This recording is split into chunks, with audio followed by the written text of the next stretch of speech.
Hello students, welcome back Gajanand academy YouTube channel. My self Randeep Singh और हम पढ़ने वाले हैं आज class 10 mathematics chapter number 5 arithmetic progression, जिसको आप एपी भी कहते हो। तो एक इम्पॉर्टेंट बात, जो भी स्टूडेंट्स इस लेक्चर को देख रहे हैं, यहाँ पर जो भी लेक्चर आपको प्रोवाइड हो रखे हैं वो 2023-24 जो आपका न्यू एनसीईआरटी पैटर्न है उसके अकॉर्डिंग है। तो जिनके पास ओल्ड एनसीईआरटी वो कंफ्यूज ना हो किसी भी चैप्टर के लिए कि सर यहाँ पे उस बुक के अंदर ये एग्जाम्पल था, आपने इस एग्जाम्पल का नंबरिंग ये डाला है या फिर इस एक्सरसाइज का नंबरिंग ये डाला है। तो जिनके पास भी ओल्ड एनसीईआरटी वो अपना करेक्ट कर लें, सारा का सारा मेथड जो है न्यू एनसीईआरटी के अकॉर्डिंग ही आएगा आपके बोर्ड्स में या फिर स्कूल एग्जाम्स के अंदर। तो उसी अकॉर्डिंग पढ़ा रहे हैं हम न्यू एनसीईआरटी का सिलेबस, ठीक है। तो आज हम बात करेंगे अर्थमेटिक यानी एपी के कुछ इंट्रोडक्शन पार्ट की कि एक्चुअल में एपी में हमें क्या क्या पढ़ना है। nth टर्म और सम ऑफ nth टर्म दोनों डिस्कस करेंगे। स्टार्टिंग से लेते हैं। देखो, सबसे पहले एक वर्ड होता है ए जो आपको पढ़ना होगा, जिसे हम क्या कहेंगे, फर्स्ट टर्म। क्या कहेंगे? जैसे मान लो मैंने लिखा है यहाँ 2 3 4 5, तो ये आपका ए हो जाएगा। ठीक है सर, इसको आप ए भी कह सकते हो और A1 भी कह सकते हो, एक ही बात है। ये आपका A2 हो जाएगा, ये आपका A3 हो जाएगा, ये आपका A4 हो जाएगा। अब इनमें ध्यान देना, आपको समझने वाली चीज का, एक तो आपको डी सीखना है। डी क्या होता है? डी होता है आपका कॉमन डिफरेंस। डी क्या होता है आपका? Common difference. अब यहाँ पे डी का फॉर्मूला होता है A2 माइनस A1 या फिर A3 माइनस A2 या फिर A4 माइनस A3। समझ रहे हो? आगे वाले में से पीछे वाले को लेस करना है। आगे वाला कौन है? यहाँ 3। पीछे वाला कौन है? देखो 2। 4 माइनस 3 1। 5 माइनस 4 1। तो यहाँ पे आपके पास कुछ टाइप के सवाल बनेंगे। पहला सवाल, जैसे मान लो चेक करने को कह दूं मैं आपसे कि ये जो गिवन है, क्या ये एपी है या नहीं, चेक करो। तो आप इस तरीके से चेक करोगे। अगर यहाँ पे इनके जो डी सेम है, जैसे D1 इक्वल्स टू D2, जैसे इसको मान लो मैं फर्स्ट को D1 मान लूँ, इसको D2 मान लूँ और इसको D3 मान लूँ। अगर ये सारे डी मेरे पास इक्वल हैं, इसका मतलब यस, इट इज एपी। ये निकल कर आ जाएगा। आ जाएगा नहीं आ जाएगा? हाँ सर, आ जाएगा। सेकंड थिंग, सुनना मेरी बात। अगर मैं आपसे कहूं किसी क्वेश्चन में कि आप इसमें मुझे ए निकाल के दिखाओ, तो आप फर्स्ट डिजिट बता दोगे। अब मैं कहूं आपसे डी निकाल के दिखाओ, तो आप इसमें से इसको लेस कर दोगे। यहां तक समझ में आ गया? आ गया। एक होता है आपके पास एन, nth टर्म।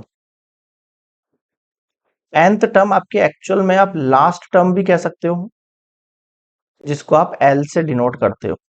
अब nth टर्म का फॉर्मूला क्या होता है? A plus N minus one d. अब एन क्या है आपके पास? Number of terms. क्या है? Number of terms. जैसे कि यहां देखो, अगर मैं आपसे nth टर्म निकालने को कहूं तो आप कहोगे sir A4 equals to A plus N. कितने टोटल एन कितने हैं इसमें? 1 2 3 4। 4 माइनस वन डी। तो A4 निकल के आ जाएगा। ए कितना है? 2। 4 माइनस वन 3। और डी की वैल्यू कितनी निकली? 1। देखो 2 प्लस 3 कितना निकल के आ गया? देखो 5 निकल के आ गया। क्या? हाँ सर। देखो फोर्थ टर्म आपकी 5 ही है कि नहीं? तो ऐसे आप nth टर्म निकालोगे, यानी कि a plus N minus one into D. अब एक और तरीका, आप इस फॉर्मूले से बहुत सारी चीजें निकल कर आती है आपके सामने। कौन सी? देखो, अगर मैंने आपसे पूछा आप A5 निकालो, तो आप कहोगे सर a प्लस एन, मतलब ये जो है ना, ये आपका एन होता है। आप रखोगे सर 5 में से 1 माइनस करो और डी रखो, यानी A5 हो गया a प्लस 4D। अब मैं आपसे अगर A20 पूछ रहा हूं, तो आप डायरेक्टली बिना फॉर्मूला लगाए आप बताओगे sir a plus 19D।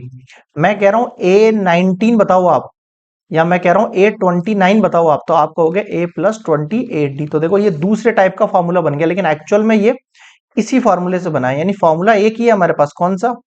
A n equals to A plus N minus one d. Formula एक ही है nth टर्म निकालने का, लेकिन उसी को हम यहाँ पे डायरेक्टली, मतलब फास्ट फॉरवर्ड, अगर आपको क्वेश्चन पूछा जाए कि डायरेक्टली आपको एपी दे दे और पूछे आप A100 निकालो उसमें से, तो आप क्या कहोगे? a plus 99D। इसमें से एक कम करके मल्टीप्लाई करना डी के साथ, वो आपका A100 टर्म निकल जाएगा। क्या है ये है आपके पास 100th टर्म है ये। A100 का मतलब क्या हुआ? 100th टर्म हुआ। बताओ, समझ में आया? हाँ सर। डी निकालना मैंने आपको बता ही दिया यहाँ पे। कॉमन डिफरेंस मतलब आगे वाली डिजिट में से पीछे वाली लेस करनी होती है, सिंपल। इसी को आप लास्ट टर्म भी कहते हो। ठीक है सर, यही आपका फॉर्मूला एल के लिए भी हो गया। एल मतलब क्या है आपके पास? Last term. एक ही बात है। बताओ, समझ में आया कि हाँ सर आ गया? अब आगे सुनो कहानी। ये तो हो गई nth टर्म की बात। अब मैं कह रहा हूं सम ऑफ nth टर्म की बात। तो सम ऑफ nth टर्म के अंदर n/2 a plus A N ये होता है। ये हो गई आपकी फर्स्ट टर्म, और ये हो गई आपकी लास्ट टर्म। आया समझ में? हाँ, ये क्या है आपके पास? Sum of nth term. Sum of nth term. बताओ समझ में आया? हाँ सर आ गया। अब इसी के फॉर्मूले को मैं थोड़ा सा इलेबरेट करूंगा। फॉर्मूला तो एक ही है हमारे पास ये वाला, जैसे एनथ का एक फॉर्मूला है, एसएन का भी एक ही फॉर्मूला, लेकिन इसी फॉर्मूले की जगह एक और फॉर्मूला बन के आता है आपके पास, देखना। क्या मैं इस ए एन का फॉर्मूला पुट कर सकता हूँ क्या यहाँ पे? हाँ सर, ए एन का फॉर्मूला ये वाला पुट कर रहा हूँ, a plus N minus one d bracket close. तो n by two, two A plus, देखो ए और ए मिलके कितना हो गया? टू ए हो गया।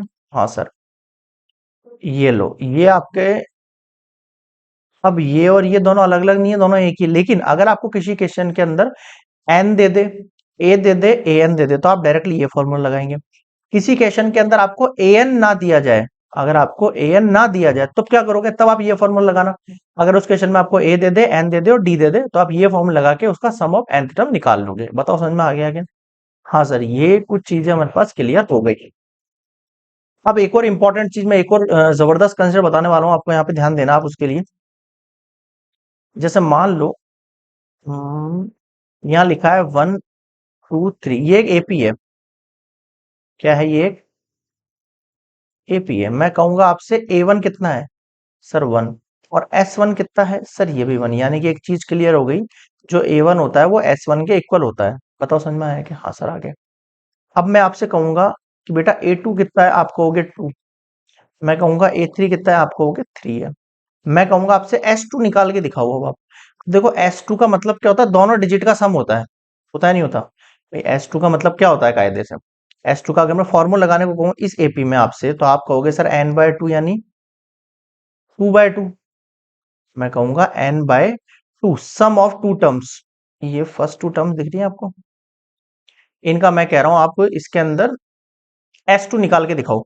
क्या निकाल के दिखाओ? सम ऑफ टू टर्म्स। तो आप कहोगे सर एन बाय टू में एन की जगह टू रखना है, और यहाँ आपको ए प्लस ए एन रखना है। ये वाला फॉर्मूला लगा रहा हूँ। ए का मतलब है फर्स्ट डिजिट, एन का मतलब है लास्ट डिजिट। टू से टू कैंसिल आउट हो गया। हाँ सर हो गया। तो मैं ये कहना चाह रहा हूं, जब भी आप इस तरीके से फॉर्मूलाज लगाओगे, ठीक है, समझो मेरी बात को, जब भी आप इस तरीके से फॉर्मूलाज लगाओगे तो आपको सम ऑफ टू टर्म्स निकालना है। सम ऑफ टू टर्म का मतलब क्या हो गया आपके पास? आपको यहां पर डायरेक्टली, इसको हटा रहा हूं मैं अभी के लिए, ठीक है, आपको डायरेक्टली यहाँ पे ये जो डिजिट्स दे रखी है इनको देखना है।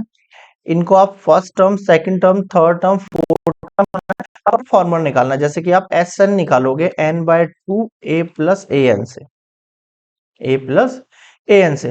तो आपको देखना है एन क्या है आपके पास, कितने टर्म्स का सम करना है आपको। सम ऑफ टू टर्म्स करना है, तो एस एन की जगह कितना आ जाएगा आपके पास? टू आ जाएगा, सम ऑफ टू टर्म्स।